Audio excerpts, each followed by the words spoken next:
everyone.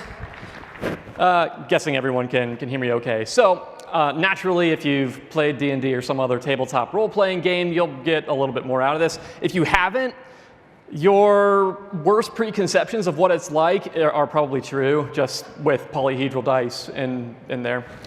And so the whole concept of Dungeons and Agile or Agile and Dragons, disclaimer, I don't work for Wizards of the Coast. I hear they like to litigate.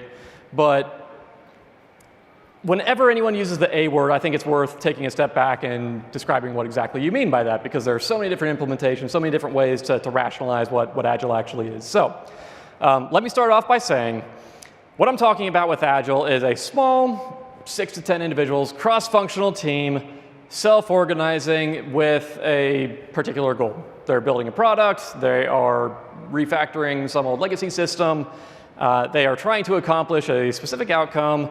They're small, self-organizing with a couple of predefined roles.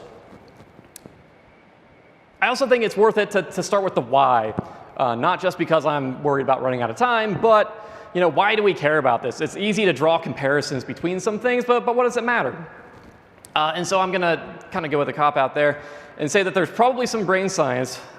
I haven't looked into it. There's probably some brain science about drawing multiple associations between things. We remember things better when we can tie them to different things that we do know. When we rationalize our world based on different things that we are familiar with, we are more likely to remember those concepts. Something with myelination, I guess. So that's the why. So we'll jump into this. It's broken down in terms of roles and responsibilities, because role-playing roles. The team dynamic, and then a little bit of just kind of closing remarks. We can call it the long rest.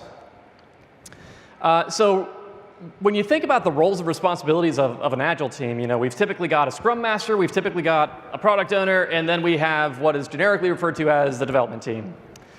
Scrum Master makes sure that all the ceremonies are followed and tries to keep everyone on task.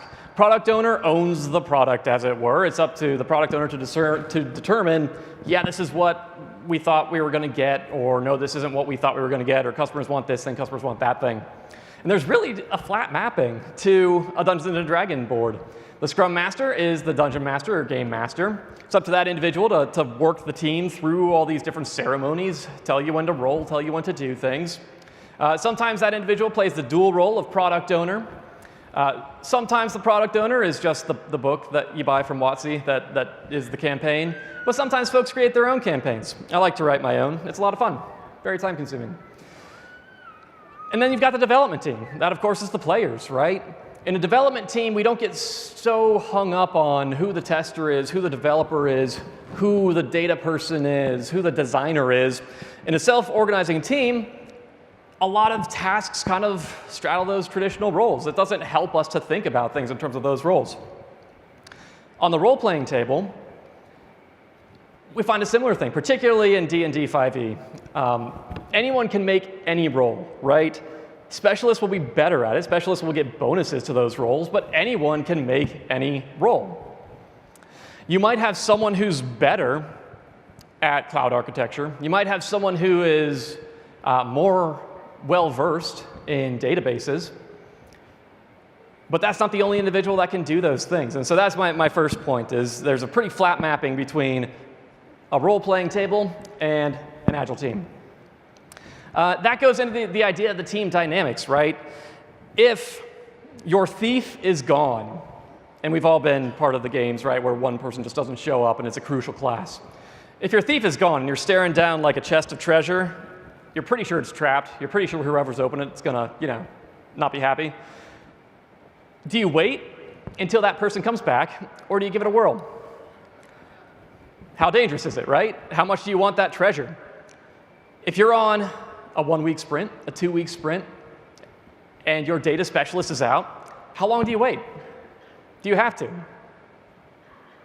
I don't know. Again, it depends on it depends. How difficult is the task? How dangerous is the task? The other interesting thing that I'll point out here with regard to team dynamics, I've played in a lot of D&D games where there's an individual who's no fun to play with. I've worked with a lot more people who are no fun to work with. On the D&D board, we have the luxury of just not inviting that individual. or saying that it's their responsibility to bring like 15 pizzas next time. They usually don't show up. At work, we don't have that luxury, right? So the question, the thought that I'll leave you with is, how do we deal with that? How do we think of ourselves? What class? Am I a ranger? Am I a thief? Am I a druid? What does that mean for me in terms of a cross-functional Agile team?